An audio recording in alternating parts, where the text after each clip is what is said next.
Hey there, everybody.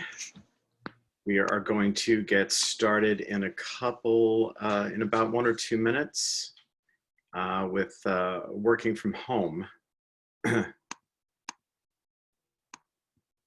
I'm having a bit of technical difficulty. So what I'm gonna do is I'm gonna keep this on my face because one of the things that I'm encouraging people to do is to allow their faces to be seen on camera. So I'll conduct the webinar and take you through what I was going to talk about. And then when we post this to the BeBop blog, afterwards as a video on demand, we'll include the presentation itself. So that way you can steal from it if you want to. But I think we can just get started. So I'm John Conroy. I am BeBop's VP of Communications and Market Development. And a bit of background on me, I've worked in communications in a variety of different ways for about 20 years. I have worked at small companies, large companies. I've run marketing, PR, business development groups. I was at a PR agency for quite a while where I did everything from representing companies like Napster and Microsoft to running red carpets for the Grammy Awards. I was at the LA Times for about 8.5 years, which was interesting, to say the least, because the news industry is very fast moving and very rapidly changing. And plus I was on both sides of editorial and corporate. And I've been at BeBop since before the company started. And BeBop has really given me an opportunity to lean into my experience with digital media, with entertainment, with technology. And on top of that, I'm also an actor and I teach acting, I teach comedy. All in, communication is my jam. And it is something that I love and it's something that I've devoted my entire career to. And part of that job, a really important part of that job, is having a sense of what is the zeitgeist, what is in the air right now, what are people thinking about, what are they talking about, what are people worried about? And that I think is especially important right now at the time that we're in. As you may know, we've been at BeBop doing these webinars every day for a week. And we're going to continue to do them every day for the foreseeable future. And every day we have very specific angles that are all related to working from home, whether it's best practices and solutions for the media and entertainment industry, or whether they are specific to certain workflows, or whether they're specific to individual creatives and how they can best work from home if they're an editor or a visual effects artist or an animator. I've decided that today what I'm going to talk about is I'm going to take that up a level. And I'm going to talk about ways that we can better communicate in both in general and then also when we're working from home. I think it's especially important now, and I feel like it's part of what everyone's thinking about, largely because we're all managing an enormous amount of stress and uncertainty right now. And I think if one thing has become clear is that the long-term reality that we're facing, not just in the United States, but in Canada and Western Europe and throughout the world, is making people realize they're going to need to change the way that they work. And they're going to need to do that for quite some time. And there are ways to do that better. And that includes ways that we communicate better. And the ways that we communicate better are also really good at helping us manage stress and set expectations and be more productive. While I have expertise in this, I also sometimes need to listen to my own advice. I'm not infallible, and I'll even acknowledge in here some of the things that I recommend doing that I myself need to be need to remind myself that I have to do. So those are the topics I'm going to cover today because I feel like that's in the air right now. And I really just want to start with an anecdote of what day is it? I'm not kidding you. For the past several days, I've had trouble every morning keeping track of what day it is. I've forgotten. And that was making me feel a little weirded out and like somehow I was overdoing it or overtaxing myself, until I realized Monday that everybody is having that problem. Everybody that I was talking to at BeBop, all of our customers that I was talking to, our partners, everybody was relating to the same idea of how in the world is it only lunchtime on Monday? we're living in really strange times, and stress levels are really high and anxiety is all present. And we're having to get used to working in ways that we never have before. And there's a lot of uncertainty, and uncertainty breeds stress. It can make the most sturdy, rock solid person feel unwobbly, or to feel wobbly and unstable. And this is normal. Everybody's going through the same thing, but everybody's dealing with it in different ways and at different times.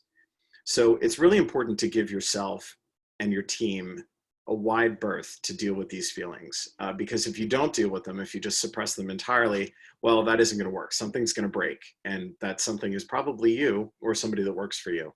So it's important to keep channels of communication open across the board, to give people the opportunity and the outlet and the patience and understanding that we're all doing the best that we can under the circumstances. What isn't normal right now, and just a little note on social distancing, that isn't normal. That is not something that anybody's used to. It's been done before in certain, tests probably for Mars landers, or it's been done where there have been outbreaks at other times, or if somebody has a family member that was going to be undergoing major surgery, some level of social distancing and isolation was probably necessary to make sure that they didn't catch anything that was going to make it impossible for them to have surgery. But what we're not used to is entire nations, entire societies having to do social distancing for long periods of time. And that's a bit odd.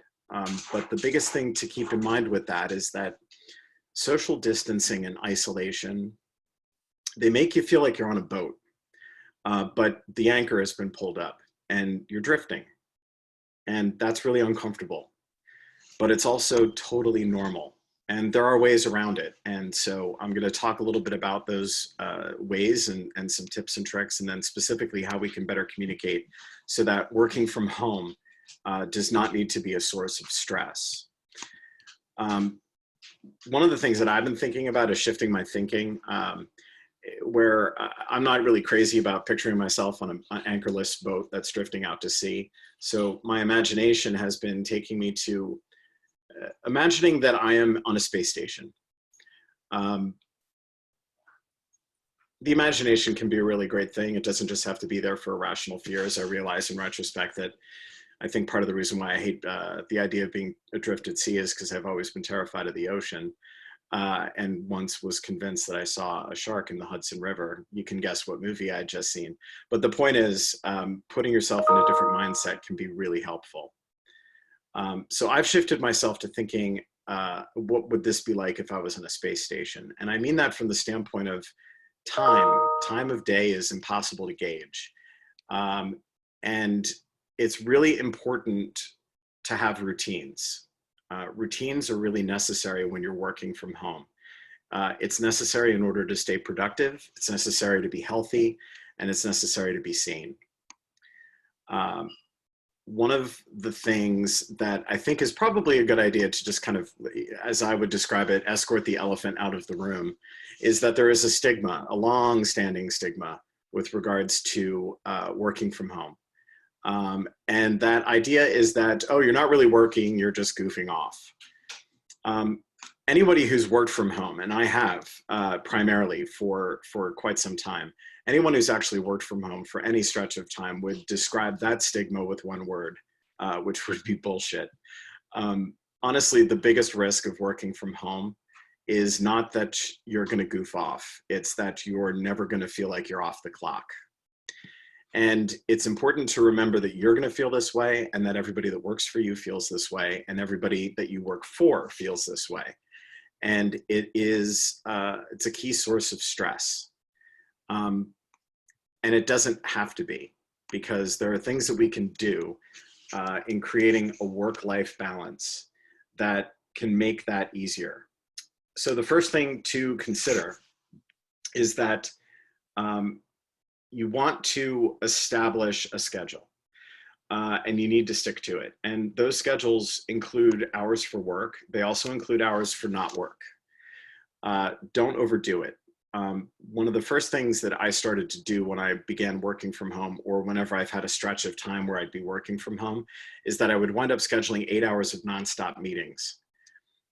Really what it comes down to is, if you're doing something at working from home that you wouldn't be doing if you were in the office, then stop doing it. I would never schedule 8 hours of nonstop meetings for myself in the office. I wouldn't be able to get any work done. And that's going to be what happens if you overcommit to those things, and if you don't build in blocks of time for yourself to actually get work done. And put those blocks of time on your calendar, because that's going to help you keep track of things. And it's also going to help you prevent getting interrupted, because people, if they try to put a meeting on your calendar, will see that that time is blocked. This isn't rocket science. It's not a crazy thought. Really, what I'm describing is akin to closing the door of your office. That's kind of the universal sign that says, don't bother me. That's what we're doing, except we're putting it on our calendar. And we also have to trust and commit that to ourselves, that we're not going to interrupt that process. Similarly, we're in a situation now where scheduling family time and time to check in with friends and loved ones is incredibly important. If you live with people, especially if you're in a situation where you have kids who are also now at home, just like you are, establish some rules, some time frames where chunks of hours where you aren't to be disturbed and you're at work, and they know to do other things and focus on schoolwork or whatever it is that they're working on. But also schedule time when you're free, and when you can all engage together, and when you can decompress from whatever's happening at work, and be able to get your thoughts together as far as the best way to handle those things. It's also critical to socialize with our colleagues and to do check-ins. If you don't already do them, set up one-on-ones with everybody that reports to you and everybody that you report to, as well as the folks that you work with every day. They don't have to be long, they can be 15 minutes, but a check-in, even if it's just once a week, ideally maybe more than once a week, it gives you the opportunity not just to stay on track and make sure that everybody's aware of everything that's happening, and that priorities are being kept in check, but it also gives you the opportunity to find out how they're doing, and for them to find out how you're doing. It provides us with some social interaction that people are going to be sorely lacking for the next couple of weeks, if not months. It's really important to schedule breaks. It sounds crazy to be like, why should I have to schedule a 15-minute break for myself in the morning? Because if you don't, you're going to lose your mind. So put those schedules on your calendar, and take those breaks. If you're going to do an hour for lunch, put the phone down, turn the computer off, eat lunch, make lunch, talk to your mom, talk to your daughter, talk to your wife or your husband, or just don't talk to anybody and eat in silence. That's perfectly fine too. The key to it is that you need to commit to it. Otherwise, you're not going to be giving your mind or your stress levels a break. So everything from exercise to when you're going to walk your dog to when you're going to have family time, mark that on your calendar. So that way you are keeping track of it, and you're making sure that you're taking care of yourself as well as taking care of work. Prioritization. This is really critical. It's critical, and I think we all know it, but I don't know that people tend to approach priority with the level of objectivity I think that they need to. Be objective, be critical with yourself when you're putting everything on a to-do list. And this applies to both work and home and life. Think about, is this something that I have to do, or is this something that would be nice to do? Not meaning a favor for someone, but is this mission critical? Is this something that is absolutely necessary? Or is this something that I would like to have or like to have had done? And if it is something that is a have to do versus a nice to do, does it have to be done today? Ask yourself those questions and really be objective about it, and be reasonable with yourself as far as how you're putting your day together. Because if you overload yourself with meetings and not giving yourself enough time, if you overload your to-do list with things that are not priorities, all you're going to do is feel increasingly defeated and like you're not actually getting anything done. And that's not being fair to yourself, and it's distracting you from actually putting work out that is the best that you can do. It's the thing about to-do lists, if I was just gonna really boil it down to it, the thing about to-do lists is that there's always stuff on them. There is no to-do list in the world that ends with delete to-do list. So be okay with that. Prioritize, be objective, don't make things harder on yourself than you need to. And similarly, in that vein, cut yourself some slack.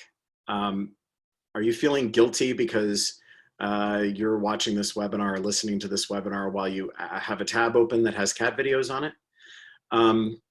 Well, ask yourself this: do you ever watch cat videos while you're at work? If you're in the office, are you still able to get the job done? If so, then knock it off. You're being too hard on yourself. We need things that relax us. We need things that take our mind off things. Otherwise, it makes it very difficult for us to be productive, and it makes it very difficult for us to be decisive when decisions need to be made. But now to take it into communication and just some tips and tricks that I've picked up over the years that I think are especially important when we're in work from home environments, and so are most of the people that you're working with.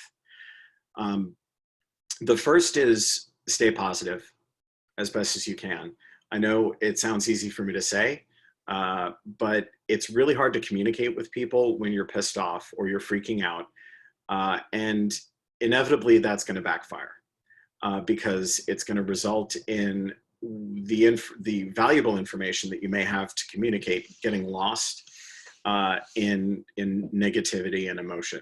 So you're not doing yourself any favors, and you're not going to get the job done any faster unless you stay positive. Over communicate. This is a tricky word because usually when I say that, people think that what I mean is that you should pepper people with email and text messages every 60 minutes that say the same thing over and over again. No, of course, I'm not suggesting that. That would be obnoxious. And nobody wants that. That's not really what I mean by over communicate. What I mean by it is that I'm the one who keeps track of what I have to do top of mind. And you're the one who keeps track of what you have to do top of mind. Everybody else that we work with, everybody else that we work for is doing the exact same thing. This is the way that our brains work. And don't expect people to remember where you are at all times or when you have something else going on. They may forget. So don't get mad at them for forgetting because you told them once or reminded them once over the course of 2 weeks. Just remind them and move on. That's all it takes. It'll trigger some sort of memory like, ah, yes, that's right. In terms of ways that we communicate, be prepared to adapt the mediums. Pay attention to what people's personal preferences are. Some people prefer phone calls. Others might prefer FaceTime. Especially when we're doing a lot of things like even this webinar. I am someone who hates being on webcam. I'm hating it at the moment, but I'm getting better with it as the minutes go by. But I don't like being on camera, largely because I don't want to have to fix my hair or worry about what's in the background or whether or not my dog made me slip in the mud and I look like it. We're all in the same boat. I think it's a great idea to always show your face at the beginning of a call, even if it means that shortly we're going to switch into an Excel or a PowerPoint or whatever it is. Show your face for a minute. It enables people to have a personal connection in a way that we're used to having face-to-face, and in work from home environments we often don't, and certainly not in the one that we're in now.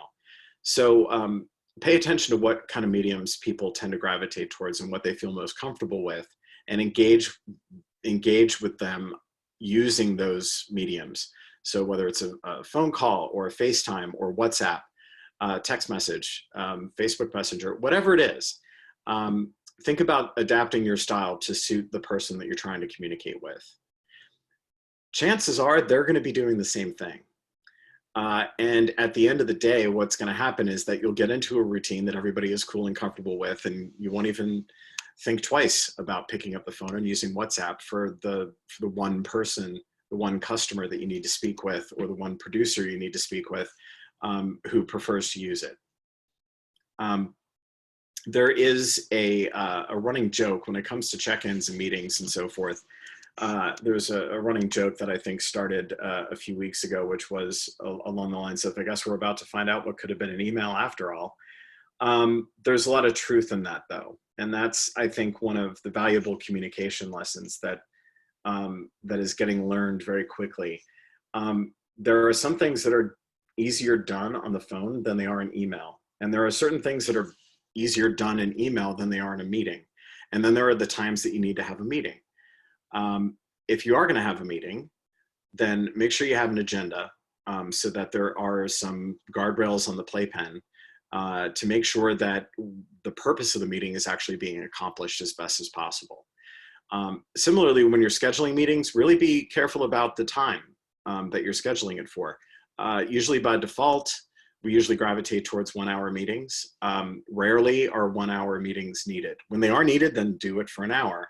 But when it isn't, try scheduling it for 30 minutes. Try scheduling it for 15. It's not just better management of time and keeping your communication focus in the meeting on point. It's also being more respectful of the fact that everybody is likely going to be calling into it and they've got plenty of other meetings on their calendar. So do what we can to reduce that clutter and reduce distractions and allow everybody to feel like they're contributing in a valuable way and not just kind of hanging out for the sake of hanging out. And on the subject of time, this is the most important lesson that I can impart about communication. Be concise. You know, we're entering most of our communication is written as it is, but we're entering a period where it's gonna go up significantly. I learned the importance of being concise over years of pitching stories to the media. Less is more. It's a cliche, but all cliches are based on some sort of truth, right? It is true that less is more. Whenever you're writing anything, whether it is a pitch to a customer or a check-in on implementation, or whether it's getting notes, or whether it's giving an opinion or giving status on things. I always recommend that people shift their thinking away from just getting out what they feel like they have to say, and instead putting focus on the person that they're saying it to and what is the best way for them to hear what you have to say. There is nothing worse. Nobody likes getting emails that are 5 dense paragraphs, especially when the email actually simply says, this is done, or this is broken, or this is fixed. If that's all you're trying to communicate, well, those are 3-word messages, right? So think about doing it in 3 words instead of 5 paragraphs.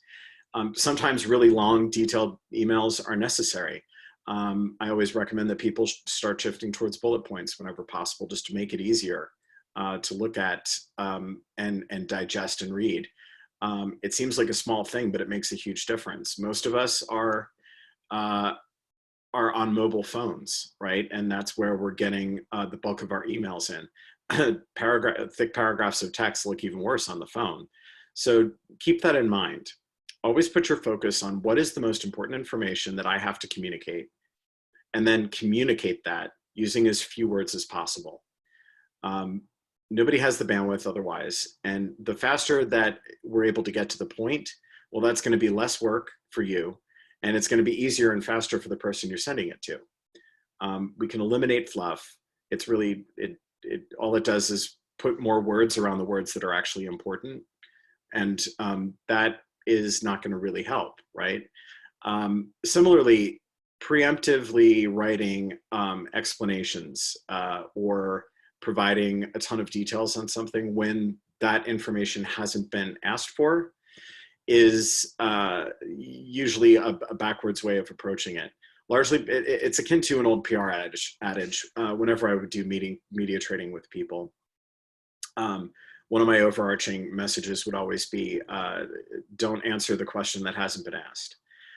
We can all imagine how that could go wrong in a live television interview, but the same thing applies when it comes to just communicating.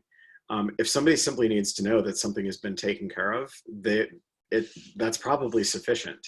And you can always provide details on the phone or or give them backup or whatever it is. Just get the message out there and use as few words as possible, because the clearer and the more concise that we can be when we communicate, the more likely we're going to hold the attention of the person that we're talking to.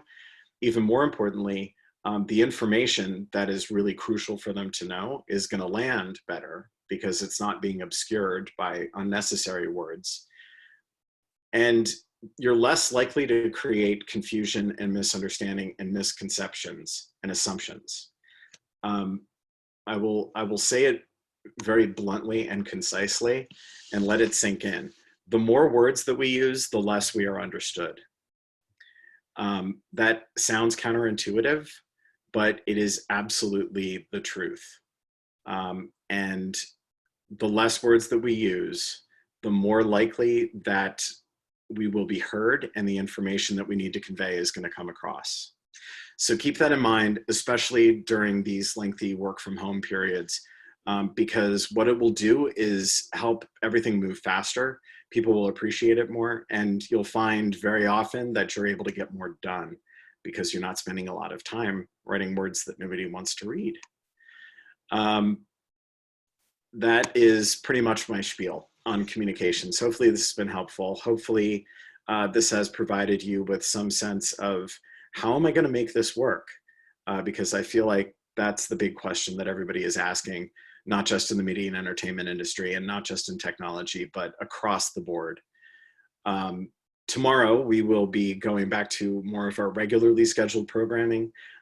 Dave Benson, our CTO and co-founder, and Guy Finley, the president of CDSA, are going to be talking about TPN in work from home solutions. And then on Friday, BeBop's Michael Taylor, our VP of customer success and implementation, and Matthew Messerall, who's a senior product manager for the Foundry, are going to be talking about visual effects in work from home scenarios. Those are going to be awesome. Those will put you back on track as far as getting a sense of working from home in those specific scenarios. But what I wanted to offer today was just something that I feel like everybody could use, and hopefully it helps. Thanks.